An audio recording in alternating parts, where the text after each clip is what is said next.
arrived in Fuzhou, Fujian province last night, and I decided to stay in a homestay, which, to be honest, 90% of the time I do pick homestays. Now homestays, I guess you could also say like bed and breakfast, some without the breakfast. They'll generally be in not so much like suburban area, but they'll be in apartment blocks. Now they can range from someone that owns an entire floor of apartments, or someone that might only own one or two, and you can find them on trip.com, and they will clearly state that they're homestays. I find that homestays tend to offer a little bit more for a better price than hotels. They tend to be a little bit on the bigger side, and they're very interesting environments, in the sense of you kind of get a feel of what it would be like to live in an apartment block in China. When I book homestays, I treat it exactly the same as an inn. I will contact them on WeChat, let them know that I'm coming. This because sometimes they might need to meet you at the property. Or sometimes they'll have codes to get into the property, which this one did. This particular booking was actually the first time I've ever had a booking that was completely no contact. Everything was done through WeChat. I don't know what they look like, nothing. They were just like, fantastic, here's the address, here's the code to get into the place, and if you need anything, let us know. Done. Okay, so you can see here I've opened up trip.com. Now, if I just go to hotels, put in Fuzhou, search. Now you can see here it's got homestay. So a lot of places in big cities will be homestays. This is a hotel. So I just click on it, and I'm just going to show you a quick trick here. So if you click on this part here, it's going to show their phone number. Now all you have to do is copy that phone number. Now if you go into WeChat and hit add contact, I'm going to add contact. I'm just going to paste this number into there. Just click on it, and it's going to search. Well, it's a bit hard now because I've already added them, but you're going to go to add contact, and when you add contact, it's going to have like a little, hi, I'm Jasmina G, and I just put, I have booked a room at your place. I have booked a room for tonight. You can see here, this is what I'm saying. Hi, I've booked a room for the night, and then they've accepted, almost like pretty much instantaneously. And then you can see like they're sending messages in Chinese, it's translating. I just sent them a copy of, I'll show you how to find this on trip.com as well. But usually you'll go to your bookings and you'll click on your booking, and up here it's going to have like confirmation or something like that. And no, visa check-in. That's what I think it says now. It used to say confirmation, but now I think it says like visa check-in. It's up in this section. So you would click on that, and then it's going to come up with the English version and the Chinese version. And I just click on the Chinese version, screenshot it, and send it to them. Just wanted to point out, when you book a train or a plane through trip.com, you will get a big discount on the first night at a hotel. So that's why this hotel was only $26 the first night. These rooms are actually $36, and I'm paying the owners 150 RMB directly, rather than going through Trip. I'm going to take you downstairs and show you what it's like around this area. So let me show you what I mean by homestays. Find signs like this, and clearly they have the building numbers here. So S10 to S16 is actually this way. So we're going to go this way to have a look for it.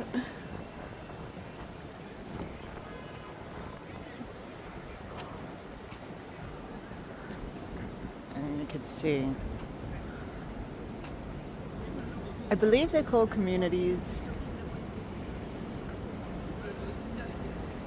You see they're quite tall buildings on the 28th floor, so probably almost the top floor. I'd say there's probably 30 floors in these buildings. You can see that there's plenty of shops below them, so when you walk out of your building, you don't have to walk far to get to what you're looking for, whether it's a drink or food. convenience stores, etc., pharmacies. It's a little outdoor area here.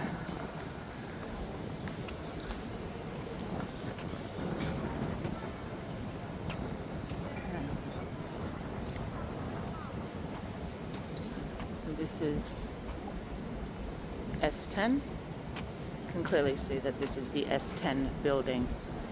So following his instructions, he has told us it's the 28th floor that we're going up, and he's also given us some PIN numbers and codes. Again, you can see here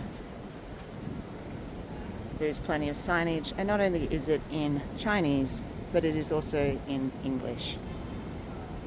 We're going to go into the lobby. Now, not always, but sometimes there will be someone manning the desk, but here you can see there's no one, doesn't need to. And the elevators will also only go to certain floors. So on this side you can see the elevator is only going to go to floor 16. And on this side it's floor 17 to 29. So I was almost right. 29 floors, not 30.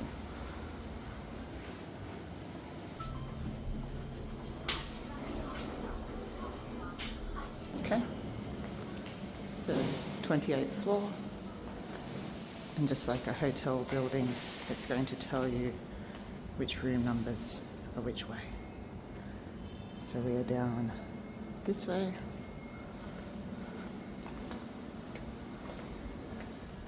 Got quite a nice view down here.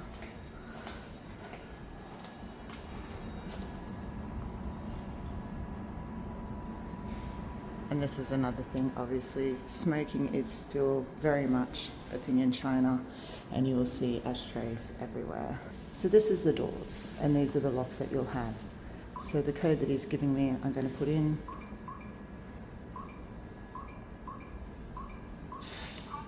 Let's open it up. So I'm going to be quiet here. So you can see here, there's a room here. That's room A. And some stairs, which the lights automatically come on. These steps. Now don't judge me on the cleanliness of my room. So we've got a room here. See, but we've got a room here, which is B. And again, another padlock. We will do this, put your code in and press hash. Okay.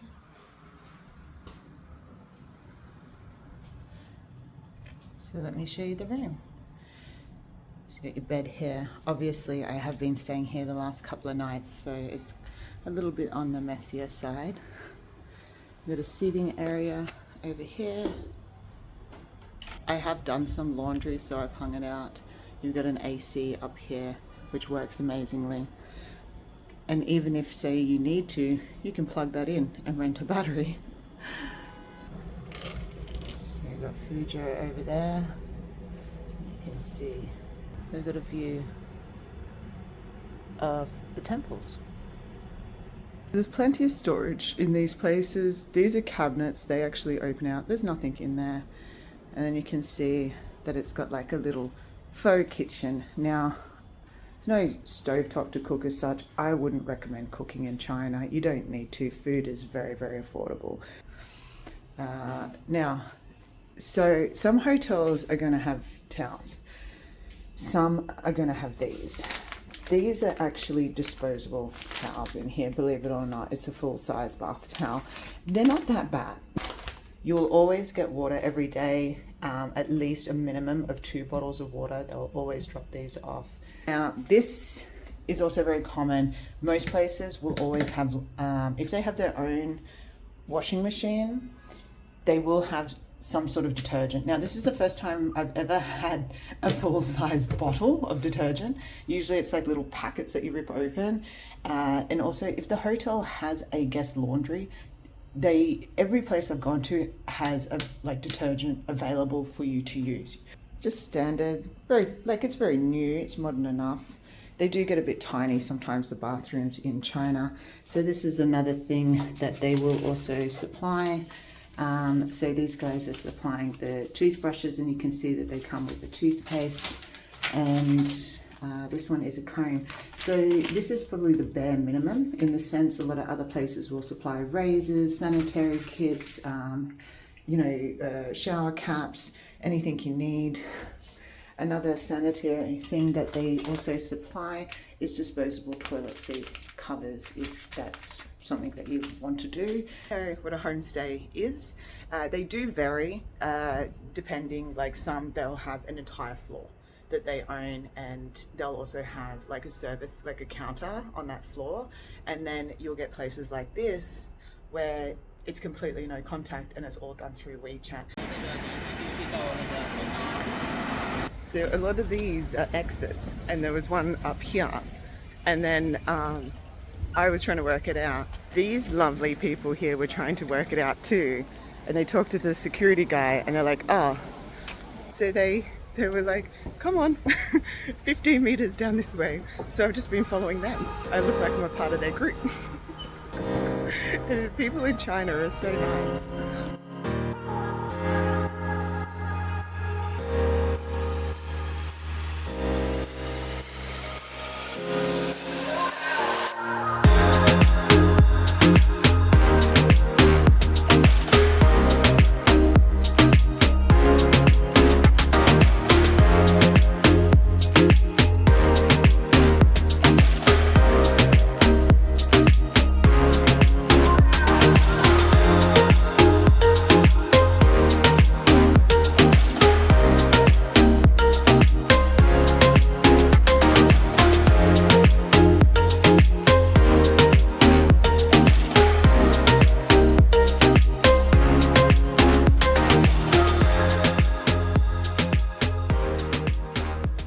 Sitting outside at night. It's about 9:40. Let me check the time. 9:28 p.m. And I just wanted to show you what is around this area. So even if you're only staying for a night in a homestay in these, I think they're called communities, I'm not sure, but big apartment blocks areas, you will always have something to eat. And a lot of like there's convenience stores, there's restaurants, there's coffee shops. Some obviously close at different times, but even like 7-Elevens and stuff all still obviously stay open, mostly 24 hours, I do believe. Beautiful it is, and so well, everything is so well lit up in China. It's very rare to find dark alleyways. You can see there's restaurants here, there's even accessory stores, clinics, skincare clinics. This is clinic, so you can get collagen, hydration. Might have to go and check it out. Alright, let's take you guys around to more of the main street. So this is like the courtyard area, I guess you could say. A little bit on the quieter side, no cars, no bikes, things like that.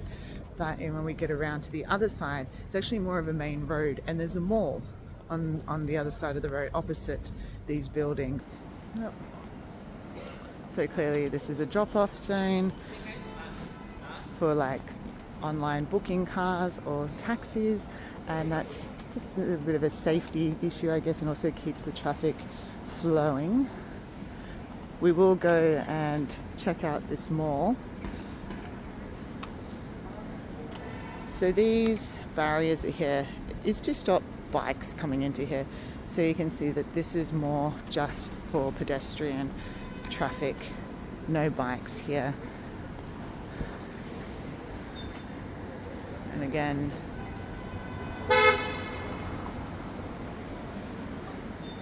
coffee shops, tea shops,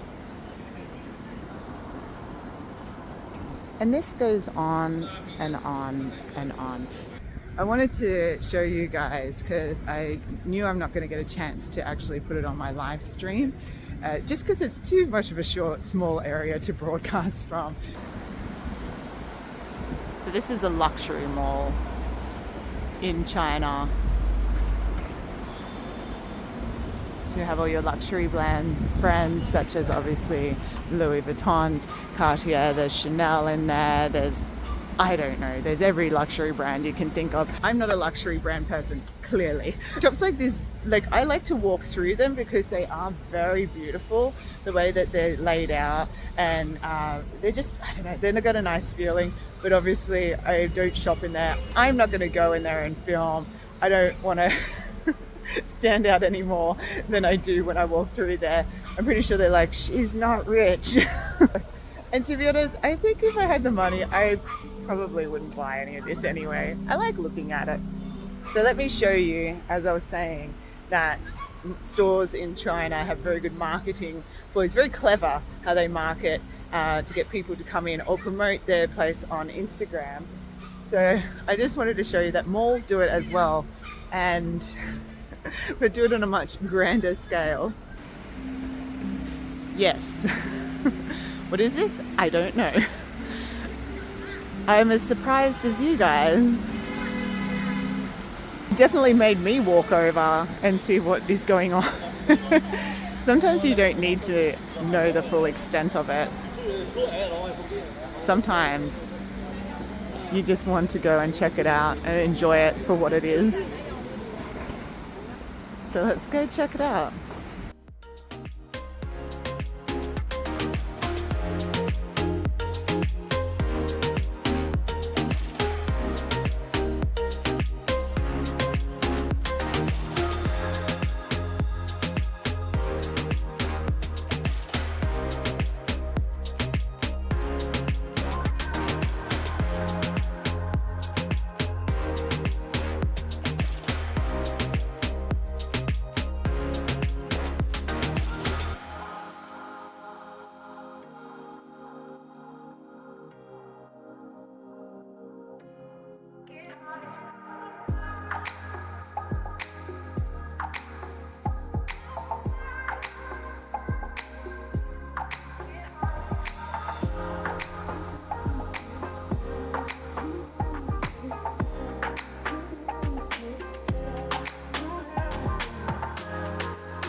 I'm going to make the most of this fantastic lighting here. I'm going to walk back over to, I'm going to walk back across the road and go find something to eat. Now, don't judge me tonight.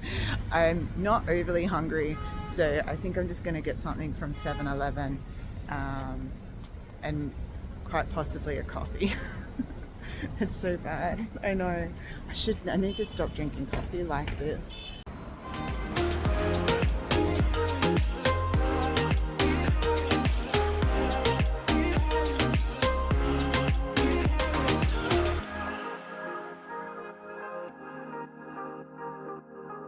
So I hope that was well enough explained. If you have any more questions, please put it in the comments. I read the comments and I will respond to you.